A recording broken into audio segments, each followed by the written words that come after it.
इंसानी सभ्यता में प्राइवेसी एक फंडामेंटल राइट माना गया है। हम चाहते हैं कि जब हम अपने घरों में हो या अपनी पर्सनल लाइफ जी रहे हो तो कोई हमें ना देखे, लेकिन अभी यह इम्पॉसिबल हो चुका है। आज की सर्विलांस टेक्नोलॉजी आपकी हर हरकत पर नजर रखती है।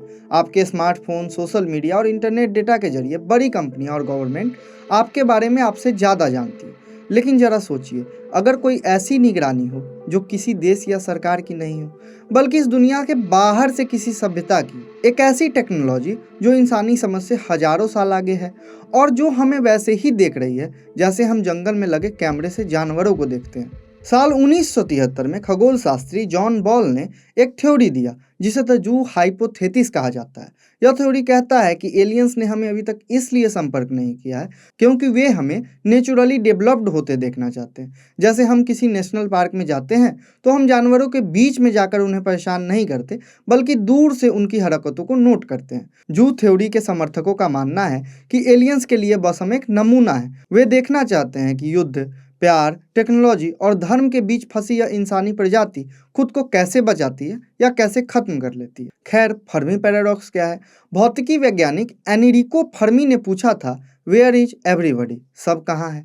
हमारी आकाशगंगा यानी मिल्की वे में लगभग 200 से 400 अरब तारे हैं। इस हिसाब से लाखों ग्रह पर जीवन होना चाहिए और हजारों सभ्यताओं को अब तक हमसे संपर्क कर लेना चाहिए। फिर भी ब्रह्मांड में एक अजीब सा सन्नाटा है। वैज्ञानिक कहते हैं कि या तो हम वाकई अकेले हैं, जो कि गणितीय रूप से लगभग असंभव है, या फिर हमें जानबूझकर अलग थलग रखा गया है। इसे ही ग्रेट साइलेंस कहा जाता है। इस सन्नाटे को तोड़ने के लिए मेटी जैसे संगठन काम कर रहे हैं। इसके अध्यक्ष डॉक्टर डगलस वाकोच एक प्रसिद्ध एस्ट्रोबायोलॉजिस्ट हैं। मेटी का काम सिर्फ एलियंस को सुनना नहीं है, बल्कि उन्हें सक्रिय रूप से संदेश भेजना है, मैसेज भेजना है। लेकिन यहाँ एक तकनीकी और मनोवैज्ञानिक समस्या है। हम मैसेज किस लैंग्वेज में भेजें? डगलस वाकोच और उनके साथी वैज्ञानिकों का मानना है कि ह्यूमन्स लैंग्वेज जैसे इंग्लिश, हिंदी या संस्कृत शायद किसी एलियन के लिए वैसी ही है जैसे हमारे लिए चींटियों की आवाज़। इसीलिए वैज्ञानिक अब साइन, मैथमेटिकल इक्वेशंस और सिंबल्स के जरिए बात करने की कोशिश कर रहे हैं। नासा ने 1977 में वाइजर 1 और 2 मिशन भेजे थे। इसमें गोल्डन रिकॉर्ड रखा गया था जिसमें 55 लैंग्वेज में शुभकामनाएं, नेचर की आवाज़ें और मोजार्ट से लेकर चक बेरी तक का सॉन्ग्स है। इनमें अमेरिका राष्ट्रपति जिमी कार्टर का संदेश भी है। कुछ रिसर्चर्स जैसे टेरेंस मैककेना एक बहुत ही अलग थ्योरी देते हैं। उनका मानना है कि एलियन शायद यूएफओ में बैठकर नहीं आते हैं, वे पहले से ही यहाँ हैं, लेकिन एक अलग डायमेंशन में। जैसे डीएमटी इंसान के दिमाग के उन दरवाजों को खोल देते हैं जहां हम इनसे मिल सकते हैं। अब इस पर रिसर्च तेज हो गई है कि कैसे डीएमटी के इस्तेमाल के दौरान लोग एक जैसी एलियंस को देखने का दावा करते हैं। क्या यह सिर्फ दिमाग का एक भ्रम है या वाकई किसी दूसरी दुनिया का संपर्क?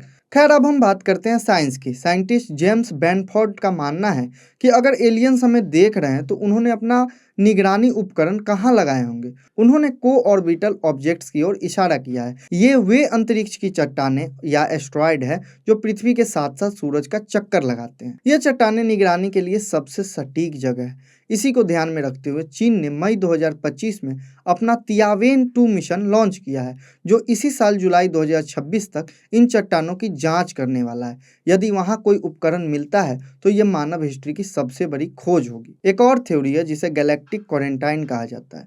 वैज्ञानिकों का तर्क है कि अगर कोई बहुत उन्नत सभ्यता हमसे सीधे संपर्क करती तो हमारा समाज पूरी तरह से ढह सकता है। इसे कल्चरल शॉक कहते हैं। सोचिए, अगर कल सुबह आपको पता चले कि आपकी पूरी हिस्ट्री, आपका धर्म और आपकी मेहनत सिर्फ एक सिमुलेशन या चिड़ियाघर का हिस्सा है, तो क्या आप अगले दिन काम पर जाएंगे?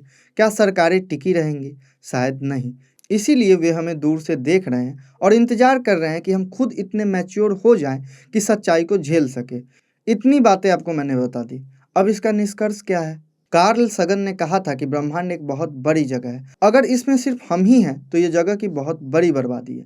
इतिहास गवाह है कि हम कभी अपनी सीमाओं को नहीं जानते थे। डार्क एजेज में किसी व्यक्ति को इंटरनेट के बारे में बताना नामुमकिन था। वैसे ही आज हम शायद उस सुपर सभ्यता की कल्पना नहीं कर पा रहे हैं जो लाखों सालों से विकसित हो चुकी है। शायद उन्होंने हमें दलदल से बाहर निकलते देखा है, उन्होंने हमारे युद्ध देखे हैं और वे शायद ये देख रहे हैं कि हम अपने परमाणु हथियारों और जलवायु परिवर्तन से कैसे निपटते हैं। वैज्ञानिक प्रमाण अभी मिलना बाकी है, लेकिन संभावनाओं के द्वार खुल चुके हैं। चाहे वह चीन का झुंगेन मिशन हो या नासा के गहरे अंतरिक्ष की खोज, हम सच के करीब पहुंच रहे हैं। देखते रहिए किस्सा काश। जय हिंद।